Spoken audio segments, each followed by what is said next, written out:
Hi, and welcome back to It's Not Rocket Science 5 Questions Over Coffee.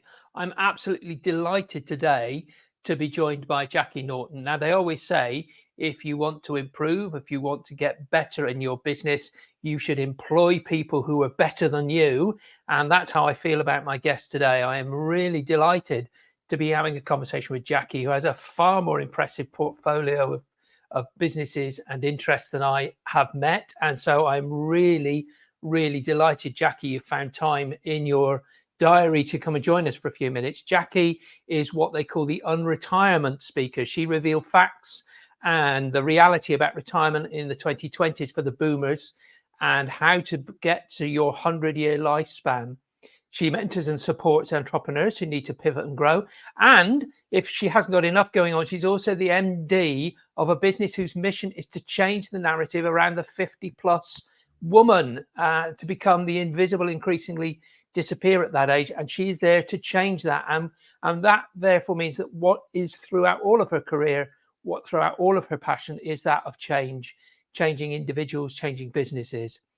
The need for change, managing change and working out what is required is absolutely one of the critical bits of business that we need in the world today. So Jackie, delighted you've found time to come and spend a few minutes with us. Thank you so much for being on It's Not Rocket Science, 5 Questions Over Coffee. Well, thank you very much, Stuart. I hope it isn't rocket science. I hope it's not complicated as that. No, nothing is as complicated as that. Look, Jackie, let's start. You talk about being an unretirement speaker. You talk about leading them. Tell us, what is it? Who is it that you're trying to help? I guess it's obvious, but who is it you're trying to help to understand these changes that you're bringing to the world? Well, I think like most things in life, when you have any, successful people across all sorts of businesses and disciplines, and they tell their life story, usually things happen because of what's happened in their lives, isn't it? So you tend to look at yourself and think, well, this has happened to me. I'm sure it must be happening to other people. So in the case of unretirement, I'm in my 60s now.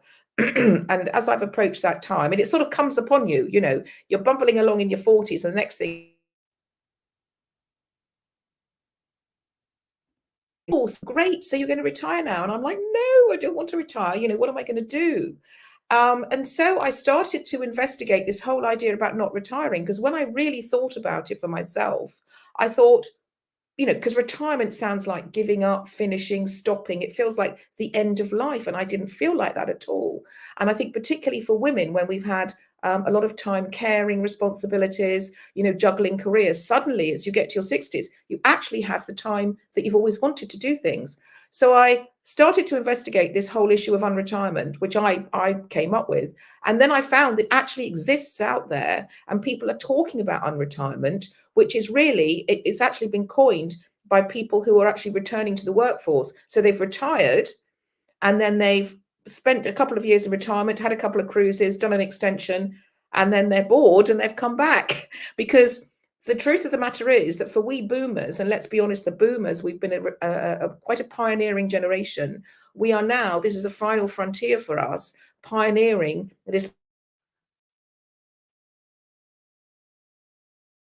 move into older age. And typically as boomers, we're not doing it like it. So we question it. We're having a different approach to it. We have a different lived experience in our lives. I mean, certainly from the female point of view, a lot of us have had careers and brought up families, which, didn't happen, 50, 100 years ago. So we're a pioneering generation, and it's all changing. And we can see the rock stars are still rocking, the screenwriters are still writing, the actors are still acting well into their 80s and 90s. So it's all changing. And so it's against that backdrop that I speak about unretirement. And I think that's a really interesting point, Jackie, because one of the things you just sort of talked about there is the experience that you bring. The fact of the matter is that the people who retire often know better than anybody coming through all those things that do work and don't work, and how to make that change the most practical, the most effective as they can be. And it's often that experience that we lose when people just sort of go off and do the cruises and spend time at home. Some people are very happily retired.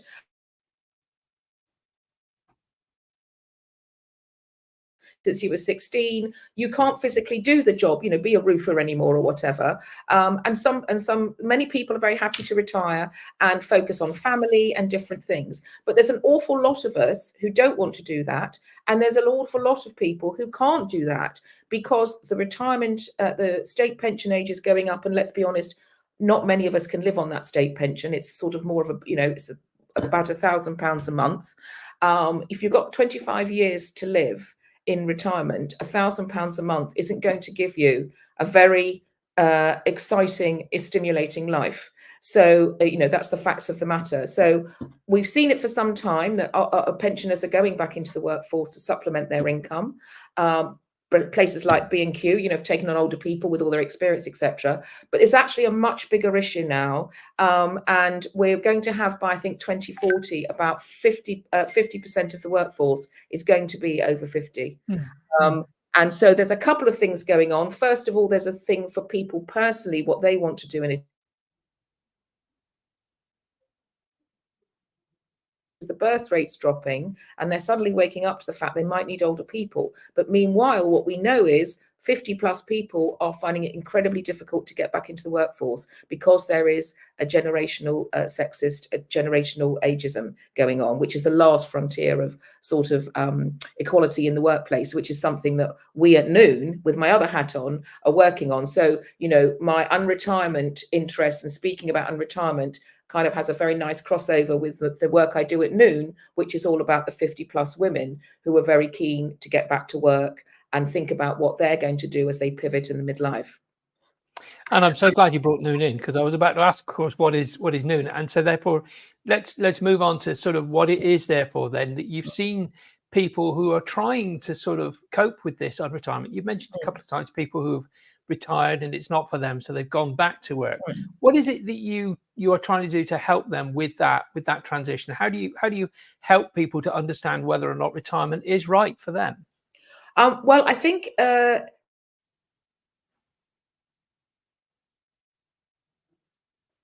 what we have to think about is very simple: is what gets you out of bed in the morning. What gets you out of bed in the morning, and what doesn't get me out of bed in the morning is just thinking, oh, I'm going to see some friends for lunch and I'll maybe go to the gym later. I mean, I'm not saying that's not nice to do, but it's lacking a sort of purpose, a sort of satisfaction. That's what I've found, because I did have a period of time when I had cancer, and that enforced me to have a year off.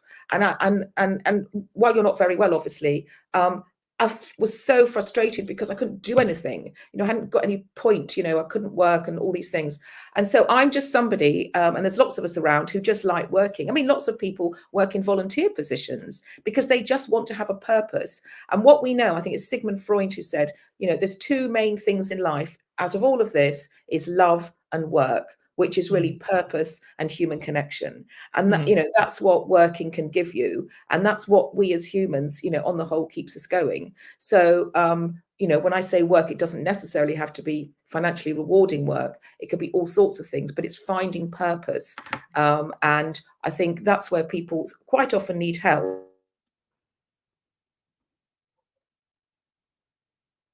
Because as we all know, when we try and write about ourselves on market, it's very difficult doing that yourself. It's much more helpful if you do it with somebody else who can interpret how you are. And that's where coaching or mentoring comes in, because I can work with people and they maybe, let's say they've been an accountant for 20, 30 years. All they can think about is like, well, I'm very good with numbers, I can do accountancy, but I don't want to do it anymore. And it's very difficult for them to think, what are the other possibilities? So what I'm very good at is thinking creatively with people about the other skills and strengths that they might have that could take them in a different direction. It takes us in so many directions, actually, because I think you're absolutely right. The meaningful connections is hugely important. I think biologists are now beginning to discuss, or you hear in the media that loneliness can be the equivalent of smoking 15 cigarettes a day, and having those meaningful connections can extend your lifespan. I mean, I have to say, I have looked into an article about that, and it's a slightly, typically, as you can imagine, typically a sort of convoluted piece of data when you get underneath it, because it's not that simple. But loneliness is an epidemic,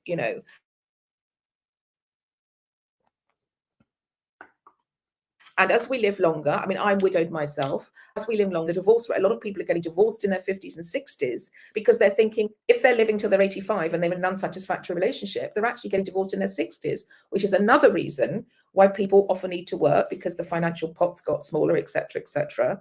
And also for women who are divorced and on their own, typically men tend to find another partner, women perhaps not. They want to go to work, and they might not have worked for 10, 15 years. And so, and they have no idea, jobs have changed, the workplace has changed tremendously. And so it's a little bit scary for people when they're older to go back into, but they're quite keen to have that connection and to have some purpose. So Jackie, if we now look at how people can get in contact with you, I think you've given us your LinkedIn, and the Noon, which is the organisation. Are there things that they'll find there that could be helping them to understand this transition that you're talking to people about? Well, certainly at Noon, we have a lot of resources on there. We cover divorce, bereavement, cancer, job searching, all of those sorts of things. And there's lots of uplifting stories about, because what we learn from in life is stories. And it's always interesting to hear somebody else's story. Yeah. And particularly if you're going through a tough time in your life. So for myself, I've got, my story was my husband was diagnosed with a terminal illness when I was 42. And I had to pivot. I had to change everything in my life. My life literally went up in the air, and I had to reinvent myself. I had to give up my corporate job. I went out into the world and became a consultant, just based on networking, really, without any plan or thought. And so I've learned to market myself. I learned that I had skills I didn't realize I had. And this is, I think, the point of coaching, etc., where you actually got skills you don't realize you have, because you think all you can do is add up numbers, if, do a balance sheet in accountancy. But actually, you've got loads of other skills as well. And actually, these are leading, problem solving, these sorts of skills, which you can apply to all sorts of things. So, if you go to Noon, you can find out about the midlife women. If you just come to my LinkedIn and connect with me, then I'm more than happy to, I get all sorts of people who I meet day to day and for various speaking engagements approaching me saying, can you help with this? Can you help with that? Because I've also worked with a lot of entrepreneurs, and it's, whether it's a business or a person, quite often a business falters and stutters, and it might need to be reinvented, or it might need to take a different turn. And again, when you're the founder and the owner, it's quite difficult working that out. You need someone from outside to help you work that through. Yes. Jackie, is there a book or course that really sort of helped you to understand how the unretirement world is beginning to become the new work? Well, there's a couple of things. I mean, we are shortly going to be running courses at Noon about this. We're working on those at the moment. I've got a book here which I came across called Designing, and I came across this about 10 years ago. I mean, that's an old version there. And it was written by two guys in, I think it's Stanford University in America, Bill Burnett and Dave Evans. And it absolutely fascinated me because I'm a brand person. So because my background is retail and consumer brands. And when you talk about brands, you're talking about brands have a sort of personality and they have values, etc. And what this book did, it actually looked at people as if they were brands. And so it really resonated with me, because actually these days people, there's lots of chat about, people talk about the personal brand, and your personal brand is just how you present to the world and what your values are and what you can, how you can help people with. And so I would say designing your life was all about looking at people that felt they were a square peg in a round hole, and how they thought, just because they were interested, for example, one of the founders, the writers here, I mean, he was always, as a little boy, interested in marine biology. He became a marine biologist. And when he was about 35, he suddenly thought, I'm just not really that into this. I don't know why. He was actually interested in something completely different. And quite honestly, I mean, when I was at school, I was good at languages. So they said I should work in the Foreign Office. I would have been absolutely useless as a civil servant, because those are the sort of boxes, we get put in boxes. And I still feel even today, the recruitment industry puts us in boxes, whereas actually people often have lots of other sides to them. So I would very much recommend that. And I would also recommend just, going, if you're interested to pursue reviewing your opportunities in life, is to find a coach or a mentor. There's lots of TED Talks, for example, are an absolutely fantastic resource, which is all about telling stories about how people have embraced change and changed things, and they're very inspirational. Yeah, that would be what I would say. Go out. Main thing is go out into the world and connect with people. I think you learn a lot by chatting to other people. I couldn't agree with you more. I couldn't agree with more. Listen, Jackie, I kept you talking for about the last 15, 20 minutes, asking you all sorts of silly questions, but there must be one question that you're thinking, well, I wish he would get on to this subject. So this is my opportunity to get you to say, what is the question that you would like me to have asked? Well, obviously, then when I've got you to ask the question, you better answer it. So what's that question you would like me to have asked? I suppose the question I would like you to have asked, or that I think is a good question to ask anybody, what has been the biggest, what has made the biggest impact in your life, to bring you to where you are today, today? That's a very good question. So what has been that biggest impact? Well, I think the biggest impact is really goes back to that story I just told of when my husband was diagnosed with an illness, which is that you never know what's around the corner. So, I always say my big piece of advice to my kids and to anybody who gets in a bit of a twiddle and a twaddle with things is to say, have a plan. The plan can change. Because people get particularly,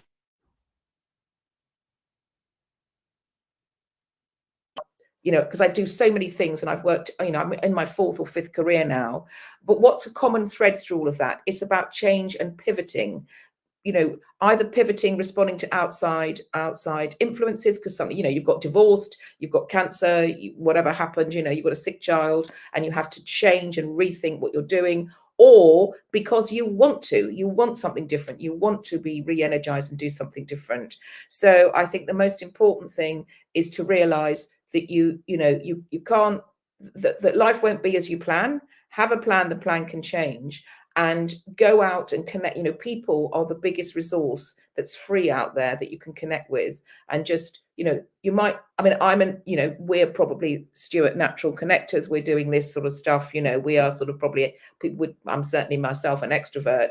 It's not easy for everybody. Not everybody's like that, but certainly if you're not somebody, and a lot of people think, oh, networking, that's a load of old, but actually, whether you want to call it connecting or networking, connecting, meeting people, for me,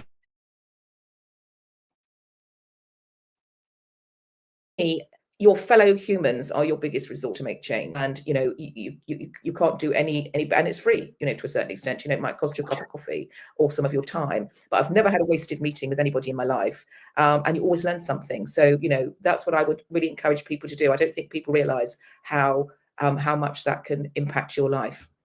I think that's a brilliant thing to say, and certainly something that I'm passing on to a number of I do some work with some students, and I do with them.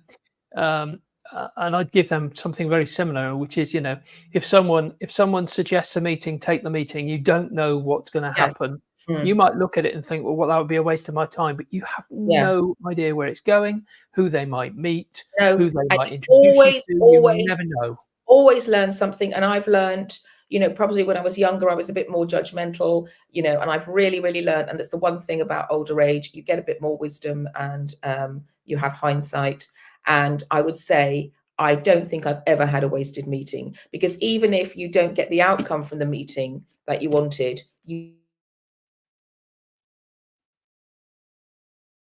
people, and it's the 6 degrees of separation. There's always somebody you've got in common somewhere. I find it quite amazing. And having been on this planet now for such a long time, and recently gone back out into the world of entrepreneurs and founders. I've just been talking to somebody who has a similar background to me in I've done corporate finance and private equity. And of course we have, there's all these people we have in common. It just never ceases to fascinate me. And I think your point you make about your students, obviously the younger generation growing up in a different digital time. And I just worry for that generation sometimes. Do they realize, because they do everything on technology, maybe even on Zoom, I still would rather, I mean, this is lovely to do this, but it's wonderful to meet people in person. It is a different experience. And I think it's really important that young people understand the power of connection, not just on a WhatsApp and through, you know, all this. You know, my daughters won't even take phone calls. They don't like talking on the phone. You know, it's got to be all this. So, you know, I do worry for the younger generation. And I think it's really important that we make sure that they do understand the power of connection. I wonder if we could have another 2.5 hours on that subject. So I better close us down before we do, because I know that's something that I worry a lot about. Yes, Working yes. with I young. think all of us boomers. I mean, and my daughters call me that's so boomer, you know, because I've got a desk covered in paper because I write notes with a pen, and they get, oh, that's such a. And she took a picture of it and said that's such a boomer desk because I've got paper and pens on it, you know, and they don't have anything. I'm So I sure. think us boomers are very worried about the young. You know, they're all doing fantastically well, but there are just certain aspects that you do worry. You know, I am very concerned at the moment about a number of people that I meet that don't. When I say to them, have you chatted to them about that? They go, oh, yes. And I go, well, what did they say? And they said, well, they didn't say anything because we did it over text. And my immediate response is, never ever managed to resolve any dispute, resolution, any negotiation. Never went well when you were doing emails and texts. They always needed if somebody. you put the comma in the wrong place, it's completely a different statement. You know, I mean, I have this with my best friend all the time. You know, she doesn't pay attention when she's reading, and you can just so misinterpret the text. You know, it just doesn't. Well, certainly not for business. I'm going to bring this to an end before we alienate half of the young people that I've persuaded to listen to this podcast because they need to. Jackie, it's been an absolute joy to spend time with you. I really appreciate you making a few minutes to speak with us. I'm just going to put on the screen now the link to our newsletter. Now, if you want to get onto the mailing list, where you will get an email from me which actually says who's coming up to talk to us on these LinkedIn Lives and podcasts, so that you get notification and you can actually think about whether or not you want to link with them or spend any time thinking about questions you'd like to put them. Go to this URL, which is on the screen at the moment, https://link.thecompleteapproach.co.uk/newsletter. That's link.thecompleteapproach.co.uk/newsletter. And also, you will then get subscribed to the podcast when it gets released as a second bite of the cherry, when you can listen to all of this again and rewind and listen to it as many times as you want, because I think some of the stuff that Jackie has given us today are absolute nuggets of information. They're really applicable to a number of the audience. Jackie, thank you so much for spending a few minutes with us. Really appreciate you spending. My pleasure. And just on the point about the younger generation, I do work with a lot of, because I have young children myself, I work with a lot of young people who are often stuck in their 20s as to what they're going to do. So I'm more than happy to talk to anybody about, you know, any young people out there who are stuck and not sure which way to go. More than happy to have a conversation. Jackie, I know so many people who would take you up on that. I'm going to point you in your direction. Thank you so much for spending some time. I know how valuable your time is, because when you just talked about as much as you're doing, you must try and cram in as much as you can. So thank you for a few minutes of your time. I really appreciate you being with us. Well, thanks for the invitation, Stuart. It's been a pleasure.